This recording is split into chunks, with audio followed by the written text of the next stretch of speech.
Hi అండి. ఈ మే 16వ తారీఖు శనివారం అమావాస్య మనందరికీ గోల్డెన్ ఛాన్స్ అని చెప్పవచ్చు.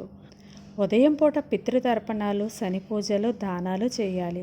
అలాగే సాయంత్రం పూట దీపారాధన చేయాలి. ఇవి మూడు గనక మనం చేస్తే సకల శని దోషాలు, పితృదోషాలు, మన ఇంటికి ఏమైనా దోషాలు ఉంటే అవి మూడు కూడా ఒకేసారి తగ్గుతాయి. అందుకనే గోల్డెన్ ఛాన్స్ అని అన్నాను. ముందుగా వీడియోలోకి వెళ్ళే ముందు ఈ వీడియో కనుక మీకు నచ్చినట్లయితే ప్లీజ్ లైక్ చేయండి.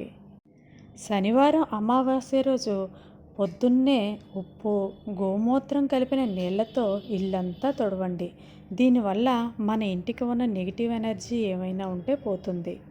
తరువాత సాంబ్రాణి కానీ గుగ్గిలం కానీ ఉంటే వాటితో ఇల్లంతా ధూపం వేయండి. దీనివల్ల మిగతా ఏమైనా నెగిటివ్ ఎనర్జీ ఉంటే తుడిచిపెట్టుకుపోతుంది. అలాగే మన ఇంటి టాయిలెట్స్ ముఖద్వారం దగ్గర ఒక గాజు గిన్నెతో రాళ్ళ ఉప్పు పెట్టి ఉంచండి. మరుసటి రోజు ఉదయాన్నే ఆ రాళ్ళ ఉప్పు తీసి పారేయండి. ఇక అమావాస్య రోజు చేయకూడని పనులు ఏమిటి అంటే గోళ్ళు, వెంట్రుకలు ఎట్టి పరిస్థితుల్లోనూ కత్తిరించవద్దు. కొత్త వస్తువులు, బంగారం అస్సలు కొనకూడదు. మద్యం, మాంసం, వెల్లుల్లి, ఉల్లిపాయలు అస్సలు తినకూడదు. ఈ శనివారం అమావాస్య రోజు అప్పు ఎవ్వరికీ ఇవ్వవద్దు, మీరు కూడా అప్పు తీసుకోవద్దు. ఇక దక్షిణముఖంగా కూర్చొని ఆహారాన్ని స్వీకరించవద్దు. అలాగే ఈరోజు దక్షిణముఖంగా తలపెట్టి ఎట్టి పరిస్థితుల్లోనూ నిద్రించరాదు. అలా చేయడం వల్ల మీరు ఎన్ని పూజలు చేసినా మీకు ఫలితం అయితే కలగదు. ఈ శనివారం అమావాస్య అనేది స్నానానికి కూడా అత్యుత్తమమైనది. ఈరోజు తెల్లవారు 6 గంటల లోపే ఎవరైతే ఒళ్ళంతా నువ్వుల నూనె రాసుకొని నల్ల నువ్వులు నీటిలో వేసుకొని స్నానం చేస్తారో వాళ్ళకి సకల శని దోషాలు తొలగిపోతాయి. ఈ రోజున పితృతర్పణాలు అయితే తప్పనిసరిగా వదలాలి. దక్షిణముఖంగా కూర్చొని నల్ల నువ్వులు, నీళ్లు, అక్షతలతో ఈ మంత్రాన్ని జపిస్తూ పితృతర్పణాలు 3 సార్లు వదలాలి. ఆ మంత్రం ఏమిటంటే ఓం పితృదేవతాభ్యో నమః, ఓం పితృదేవతాభ్యో నమః, ఓం పితృదేవతాభ్యో నమః అని 3 సార్లు తర్పణాలు వదలాలి. ఇలా చేయడం వల్ల మీ పితృదేవతలు శాంతించి అష్ట ఐశ్వర్యాలు కలుగజేస్తారు, సకల దోషాలు తొలగిస్తారు. ఇన్ని రోజుల నుంచి మీరు పడిన కష్టాలు ఒక్కసారిగా మాయమవుతాయి. మీకు వీలైతే గనక బియ్యం పిండి, నల్ల నువ్వులు, తేనె ఈ 3 కలిపి పిండాలుగా చేసి కాకులకు ఆహారం పెట్టాలి. ఇలా చేయడం వల్ల మీకు ఎటువంటి శని దోషాలున్నా పూర్తిగా తొలగిపోతాయి. ఇక ఉదయం 7 గంటల నుంచి 9 గంటల మధ్యలో శని పూజలు చేసుకోవడానికి అనుకూలమైన సమయం. ఈరోజు శని అమావాస్య కాబట్టి శని పూజ తప్పనిసరిగా చేసుకోవాలి. శని భగవానుడికి నువ్వుల నూనెతో గనక అభిషేకం చేస్తే మీకు ఉన్న ఏలినాటి శని కానీ అర్ధాష్టమ శని కానీ క్రమక్రమంగా తొలగిపోతాయి. ఒకవేళ గుడికి వెళ్ళలేని వాళ్ళు కనుక ఉంటే శని యంత్రానికి ఇంట్లోనే అభిషేకం చేయవచ్చు నువ్వుల నూనెతో.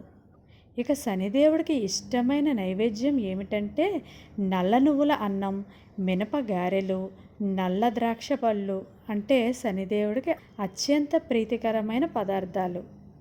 ఇవి శనిదేవుడికి నైవేద్యం పెట్టడం ద్వారా మీకు ఉన్న సకల శని దోషాలు తొలగిపోతాయి. ఇక దానాల విషయానికి వస్తే నల్ల నువ్వులు 1.5 కేజీ, ఒక ఇనుప గిన్నె, ఒక నల్లని వస్త్రం, ఇవి ఏవైనా ఒక గుడికి తీసుకొని వెళ్ళి పంతులు గారికి దానం ఇవ్వండి. ఇలా చేయడం వల్ల మీకున్న మొత్తం దోషాలన్నీ పరిహారం కలుగుతుంది. మీకు ఉన్న అప్పుల బాధ, కష్టాలు మొత్తం తీరిపోతాయి. ఇక చదవవలసిన స్తోత్రాల విషయానికి వస్తే ఏలినాటి శని, అర్ధాష్టమ శని దోష నివారణకు దశరథ శని స్తోత్రం చదవాలి. ఒక్కసారి చదివినా చాలు. అలాగే ఇక శని భగవానుడి అనుగ్రహం కోసం శని చాలీసా ఒకసారి చదవండి. అలాగే రేపు అమావాస్య కూడా కాబట్టి కాలభైరవ అష్టకం కూడా ఒకసారి చదవండి. ఇక శని భగవానుడి సకల దోషాలు తొలగాలంటే హనుమాన్ చాలీసా 7 సార్లు కనీసం చదవండి. ఇలా పరిహారాలు చేయడం వల్ల మీ శని దోషాలు పూర్తిగా తొలగిపోయి డబ్బు, సంపద, ఐశ్వర్యం కలుగుతాయి. ఇక సాయంత్రం విషయానికి వస్తే సాయంత్రం 6 నుండి 7 గంటల మధ్యలో దీపారాధన అయితే చేయవలసి ఉంటుంది. శనిదేవుడికి ఇష్టమైన సంఖ్య 8. ఇంటి ముందు కానీ రావి చెట్టు కింద కానీ నల్ల నువ్వుల నూనెతో 8 ప్రమిదలు వెలిగించాలి. శనిదేవుడికి ఇష్టమైన సంఖ్య 8 కాబట్టి 8 ప్రమిదల్లోని దీపారాధన చేయాలి. అలాగే సమీ చెట్టుకు నీళ్లు పోసి 8 ప్రదక్షిణలు చేసి ఆకును కోసుకొని శనిదేవుడికి సమర్పించాలి. అలాగే మధ్యాహ్నం 12 గంటల సమయంలో మన పితృదేవతలు వస్తారు కాబట్టి అలాగే నల్ల నువ్వుల అన్నం, పెరుగన్నం కలిపి మధ్యాహ్నం 12 గంటల సమయంలో కాకులకు ఆహారంగా పెట్టాలి. అమావాస్య రోజు కాకి రూపంలో పితృదేవతలు వస్తారు. ఈ విధంగా చేయడం వల్ల మీ పితృదేవతల ఆశీర్వాదం కూడా మీకు కలుగుతుంది.